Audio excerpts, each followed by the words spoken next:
धन्यवाद। आज मैं दुनिया के सर्वश्रेष्ठ विश्वविद्यालय के कॉलेज सेरेमनी में शामिल होने पर खुद को बहुत ज़्यादा गौरवान्वित महसूस कर रहा हूँ। लेकिन मैं आपको एक सच बता दूँ कि मैं कभी भी किसी कॉलेज में पास नहीं हुआ और आज पहली बार मैं किसी कॉलेज के ग्रेजुएशन सेरेमनी में इतना करीब पहुँचा हूँ। इस समारोह में आज मैं आपको अपने जीवन की 3 कहानियाँ सुनाना चाहूँगा। ज़्यादा कुछ नहीं, बस 3 कहानियाँ।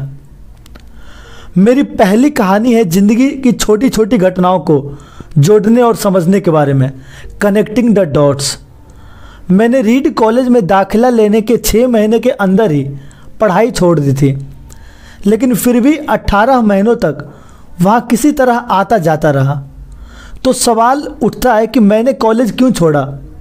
दरअसल इसकी शुरुआत मेरे जन्म से पहले की है। मेरी जैविक माँ एक अविवाहित युवा कॉलेज छात्रा थी और वह मुझे किसी और को गोद देना चाहती थी, पर उनकी एक इच्छा थी ये भी कि कोई पढ़ा लिखा परिवार ही मुझे गोद ले। सब कुछ बिल्कुल सेट था। एक वकील और उसकी पत्नी ने मुझे गोद लेना तय हो गया। लेकिन जब मेरा जन्म हुआ तो उस परिवार ने मुझे स्वीकार करने से मना कर दिया, क्योंकि उन्होंने सोचा था कि बेटी होगी। इसलिए तब आधी रात को मेरे माता पिता, जो तब वेटिंग लिस्ट में थे, उनको फ़ोन करके बोला गया कि हमारे पास एक बेबी बॉय है, क्या आप उसे गोद लेना चाहेंगे। और उन्होंने झट से हाँ कर दी। बाद में मेरी बायोलॉजिकल माँ को ये पता चला कि मेरी नई माँ कॉलेज पास नहीं है, तो फिर पिता हाई स्कूल पास भी नहीं है। तब उन्होंने एडॉप्शन पेपर पर साइन करने से मना कर दिया। पर कुछ ही महीनों के बाद मेरे होने वाले पेरेंट्स ने मुझे कॉलेज भेजने का आश्वासन के बाद वो मान गई। तो मेरी ज़िंदगी की शुरुआत कुछ इस तरह हुई और 17 साल बाद मैं कॉलेज गया। पर गलती से मैंने स्टैनफोर्ड जितना ही महंगा कॉलेज चुन लिया। मेरे पेरेंट्स की सारी जमा पूंजी मेरी पढ़ाई में जाने लगी। 6 महीने बाद मुझे पढ़ाई में कोई रुचि नहीं दिखी। मुझे कुछ समझ नहीं था कि मैं अपनी ज़िंदगी में क्या करना चाहता हूँ और कॉलेज मुझे किस तरह से इसमें हेल्प करेगा। और ऊपर से मैं अपने माता पिता की जीवन भर की कमाई खर्च करता जा रहा था। इसलिए मैंने कॉलेज छोड़ने का निर्णय ले लिया और सोचा जो होगा अच्छा होगा। उस समय तो यह सब कुछ मेरे लिए काफ़ी डरावना था, पर जब मैं पीछे मुड़कर देखता हूँ तो मुझे लगता है कि यह मेरी ज़िंदगी का सबसे अच्छा और सबसे सही फैसला था।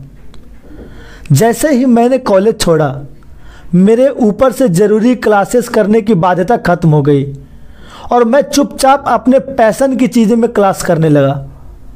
और यह सब इतना आसान भी नहीं था। मेरे पास रहने के लिए कोई कमरा नहीं था, इसलिए मुझे अपने दोस्तों के कमरे में फर्श पर सोना पड़ता था। मैं कोक की बोतल को वापस लौटाने का काम करता था और उससे मिलने वाले पैसों से ही खाना खाता था। मैं हर रविवार को 7 मील पैदल चल के हरे कृष्ण मंदिर जाता था, ताकि कम से कम हफ्ते में 1 दिन भर का खाना खा सकूं। मुझे यह सब अच्छा लगता था और मैंने अपनी ही जिज्ञासा और दिल की बात सुनकर यह किया और पाया कि वह सब याद मेरे लिए अमूल्य साबित हुआ। मैं तुम्हें एक उदाहरण देता हूँ। उस समय रीड कॉलेज शायद दुनिया की सबसे अच्छी जगह थी जहाँ कैलीग्राफी सिखाई जाती थी।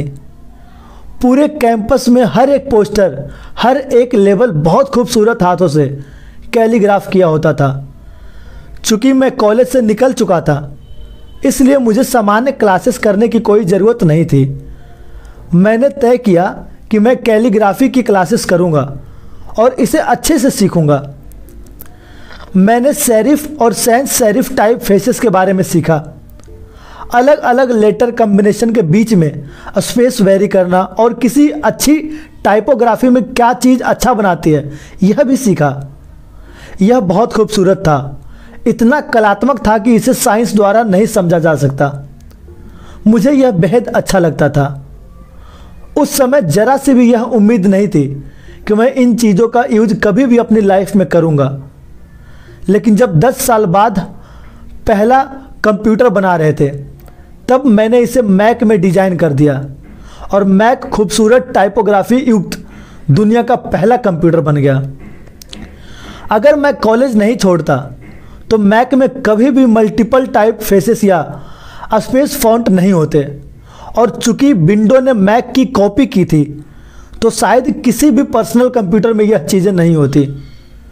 मैं कभी कैलीग्राफी की वह क्लासेस नहीं कर पाता, और फिर शायद पर्सनल कंप्यूटर में जो फॉन्ट होते हैं वो होते भी नहीं। आपको अपनी हिम्मत, अपने भाग्य, अपनी ज़िंदगी या फिर अपने कर्म में किसी न किसी चीज़ में विश्वास करना ही होगा, क्योंकि आगे चलकर जब आप बिल्कुल अलग रास्ते पर चल रहे होगे तो इससे आपको आपके दिल की आवाज़ सुनने की हिम्मत मिलेगी, और यही चीज़ आपको औरों से अलग करेगी। मेरी दूसरी कहानी है लव एंड लॉस, प्यार और नुकसान। मैं बहुत भाग्यशाली था कि मैं जिस चीज़ को चाहता था वह मुझे जल्दी ही मिल गई। वॉज और मैंने अपने पेरेंट्स के गैराज से एप्पल शुरू की। तब मैं केवल 20 साल का था। हमने बहुत मेहनत की। 10 साल में एप्पल 2 लोगों से बढ़कर $2 बिलियन और 4,000 लोगों की कंपनी हो गई। हमने अभी 1 साल पहले ही अपनी सबसे अच्छी क्रिएशन जारी की थी, लेकिन जब मैं 30 का हो गया था तभी मुझे कंपनी से निकाल दिया गया। आप अपनी ही बनाई हुई कंपनी से कैसे निकाले जा सकते हैं? खैर, जैसे जैसे कंपनी आगे बढ़ी, हमने ऐसे टैलेंटेड आदमी को रखा जिसे मैंने सोचा कि वो मेरे साथ मिलकर कंपनी को और आगे बढ़ाएगा। पहले 1 साल सब कुछ ठीक ठाक चला, लेकिन फिर कंपनी के फ्यूचर विजन को लेकर हम दोनों में मतभेद होने लगे। बात बोर्ड ऑफ डायरेक्टर तक पहुंच गई और उन लोगों को उनका साथ दिया और मुझे निकाल दिया, और वह भी सार्वजनिक रूप से। जिस पर मेरे पूरे वयस्क जीवन का ध्यान केंद्रित था वह चला गया था। यह बहुत ही विनाशकारी था। मुझे सचमुच अगले कुछ महीनों तक समझ नहीं आ रहा कि मैं क्या करूं। मुझे महसूस हुआ कि यह सब कुछ इतनी आसानी से स्वीकार करके मैंने अपने पहले की जनरेशन के व्यवसाय को नीचा दिखाया है। मैं डेविड पैकर्ड और बॉब नोच से मिला और उनसे ऐसा होने पर माफ़ी मांगी। यह मेरे लिए बहुत बड़ी विफलता थी। एक बार तो मैंने वैली छोड़कर जाने की भी सोची, पर धीरे धीरे मुझे यह एहसास हुआ कि जो काम करता हूँ मैं, मुझे उससे लगाव है। एप्पल में हुई घटनाओं से वह एक बात नहीं बदली थी। भले ही मुझे वहाँ से निकाल दिया गया है, पर मैं भी अपने काम से प्यार करता हूँ। इसलिए मैंने एक बार फिर से शुरुआत करने की सोची।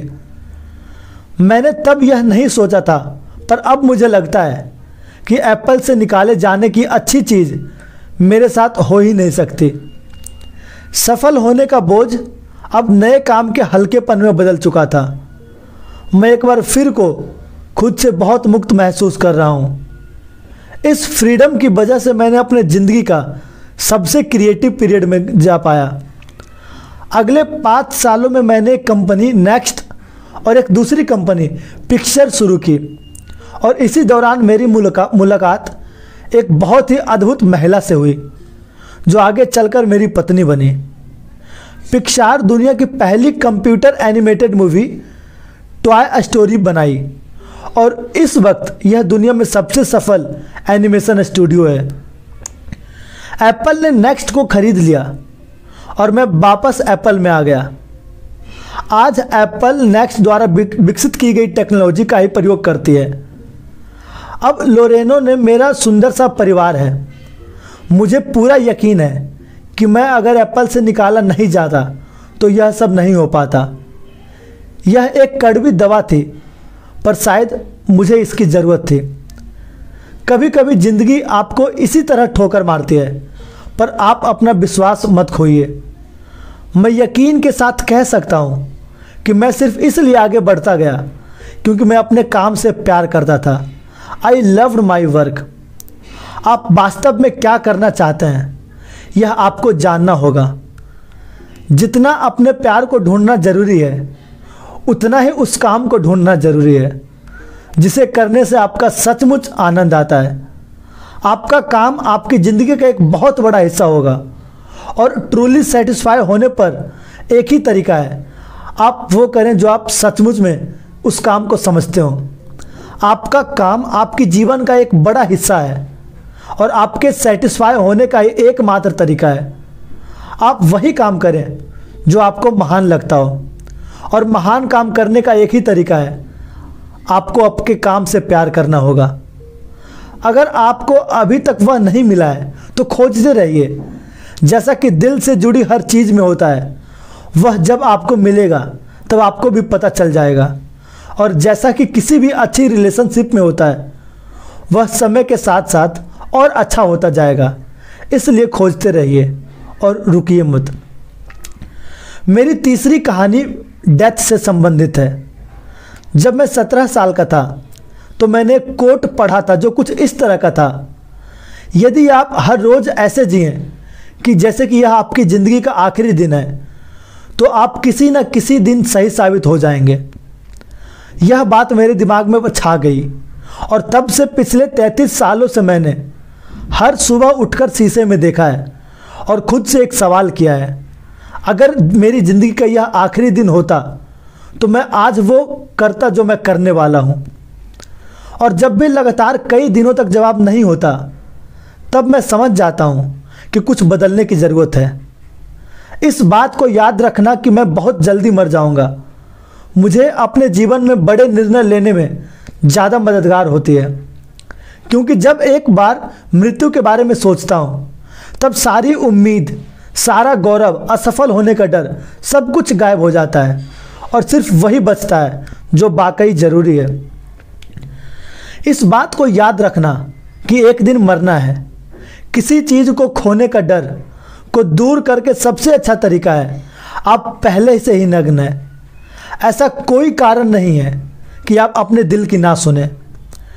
करीब 1 साल पहले मुझे पता चला कि मुझे कैंसर है। आज सुबह 7:30 बजे मेरा स्कैन हुआ, जिसमें साफ साफ दिख रहा था कि मेरे पैनक्रियाज में ट्यूमर है। मुझे तो पता भी नहीं था कि पैनक्रियाज क्या होता है। डॉक्टर ने लगभग यकीन के साथ बताया कि मुझे एक ऐसा कैंसर है जिसका इलाज नहीं हो सकता। अब मैं बस 3 से 6 महीने का मेहमान हूँ। डॉक्टर ने सलाह दी कि मैं घर जाऊँ और अपनी सारी चीज़ें व्यवस्थित कर लूँ, जिसका मतलब होता है कि अब आपके पास ज़्यादा समय नहीं है। इसका मतलब कि आप कोशिश करते रहिए। आप अपने बच्चों से जो बातें अगले 10 साल में करते हैं वो अगले कुछ महीनों में ही कर लीजिए। इसका यह मतलब होता है कि आप सब कुछ सुव्यवस्थित कर लीजिए ताकि आपके बाद आपके परिवार की कम से कम परेशानी हो। इसका यह भी मतलब होता है कि आप सबको गुड बाय कर दीजिए। मैंने यही सब कुछ सोचते हुए पूरा दिन बिता दिया।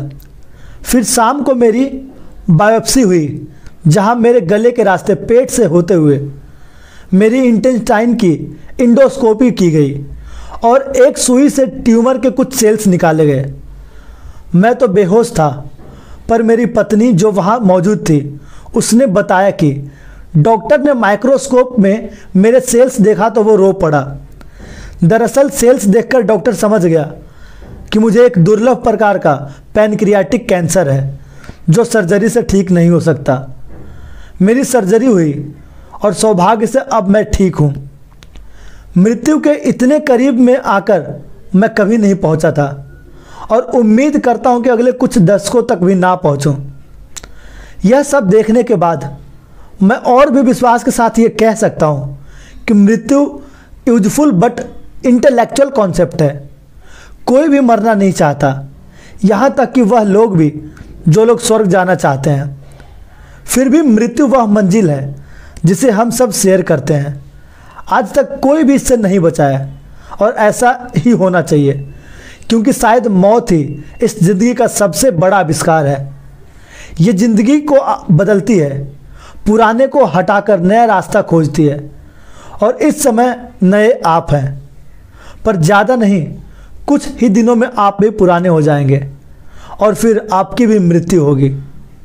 इतना ड्रामेटिक होने के लिए मैं माफ़ी चाहता हूँ, पर यह सच है, आपका समय सीमित है, इसलिए इसे किसी और की ज़िंदगी जीकर व्यर्थ मत कीजिए। बेकार की सोच में फंसिए मत। अपनी ज़िंदगी को दूसरे के हिसाब से मत चलाइए। औरों के विचारों के शोर में अपनी अंदर की आवाज़ को, अपने इंटेंशन को डूबने मत दीजिए। जब मैं छोटा था तब एक अद्भुत publication the whole earth catalog हुआ करता था, जो मेरी जनरेशन की बाइबल में से एक था। इसे स्टोर्ड ब्रांड के नाम से एक व्यक्ति, जो वहाँ मोलन पार्क से ज़्यादा दूर नहीं रहता था, अपने पोएटिक टच देकर बड़ा ही जीवंत बना दिया था। ये 60 की दशक की बात है, जब कंप्यूटर और डेस्कटॉप नहीं हुआ करती थी। पूरा कैटलॉग टाइपराइटर, सीजर्स और पोलरॉइड कैमरा की मदद से बनाया जाता था। वो कुछ ऐसा था कि मानो गूगल को एक बुक में फॉर्म में कर दिया गया हो, और वो भी गूगल के आने से 35 साल पहले। वह एक आदर्श था, अच्छे टूल्स और महान विचारों से भरा हुआ था।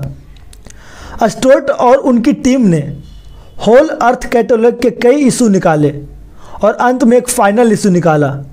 ये सब 70 दशक के मध्य में था, और तब मैं आपके जितना था।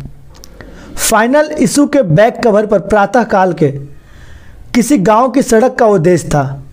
वो कुछ ऐसी सड़क थी जिस पर यदि आप साहसी हैं तो किसी से लिफ्ट मांगना चाहोगे, और उस पिक्चर पर लिखा था, स्टे हंग्री, स्टे फुल।